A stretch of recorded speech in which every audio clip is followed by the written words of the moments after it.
Bill Withers wasn't flashy. He didn't chase stardom. He didn't dress in glitter or reinvent himself every album.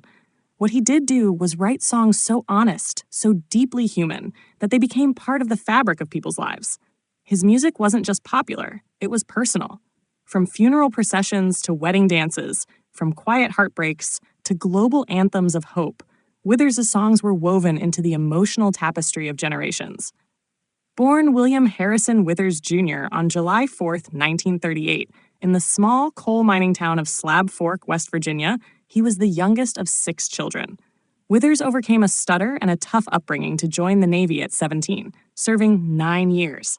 After his service, he moved to Los Angeles and worked at an aircraft factory while trying to break into music. Unlike many artists who start young, Withers didn't release his first album until he was in his 30s, a late bloomer by industry standards, but his timing was perfect. In 1971, he released Just As I Am, a debut that didn't just make waves, it made history. The lead single, Ain't No Sunshine, was under 2 minutes long, but packed more emotional resonance than many artists could achieve in an entire record. With its hypnotic, I know, repetition, the song conveyed longing and loss with stark simplicity.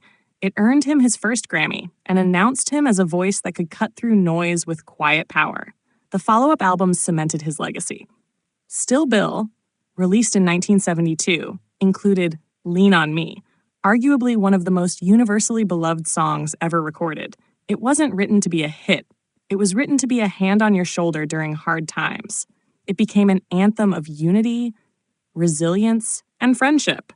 Withers had a rare ability to speak directly to the listener's soul, using plain language and soulful phrasing to communicate complex feelings. But fame never sat easily with Withers. He distrusted the music industry's machinery and refused to play its games. After a string of hits like Use Me, Lovely Day, and Grandma's Hands, he grew increasingly disillusioned with label politics and creative interference. Despite continuing success, he walked away from the business in the mid-1980s, choosing dignity and peace over fame. It was a decision few artists would have made, and one that only added to his legend. Withers' refusal to be boxed in made him a role model for independent-minded artists. He showed that you could have a massive impact without playing by anyone else's rules. His songs were covered and sampled by generations that followed. Blackstreet's No Diggity, Fostar, Club Nouveau's Lean on Me, and countless others owed a debt to his songwriting genius. Yet through it all, Withers remained humble, grounded, and deeply private. When he was inducted into the Rock and Roll Hall of Fame in 2015, he accepted the honor with characteristic modesty. "I'm no virtuoso," he once said. "I just try to write songs that people can relate to." That honesty was his superpower. In a world of excess and ego, Bill Withers was the everyman, a regular guy who captured universal truths with poetic clarity. Bill Withers passed away on March 30th, 2020, at the age of 81.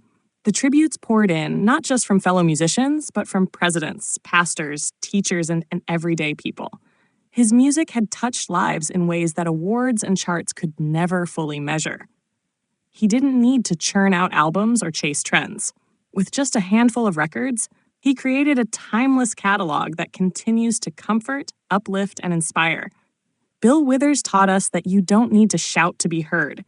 You don't need to be loud to leave a legacy. You just need to tell the truth, sing from the heart, and let the music do the talking.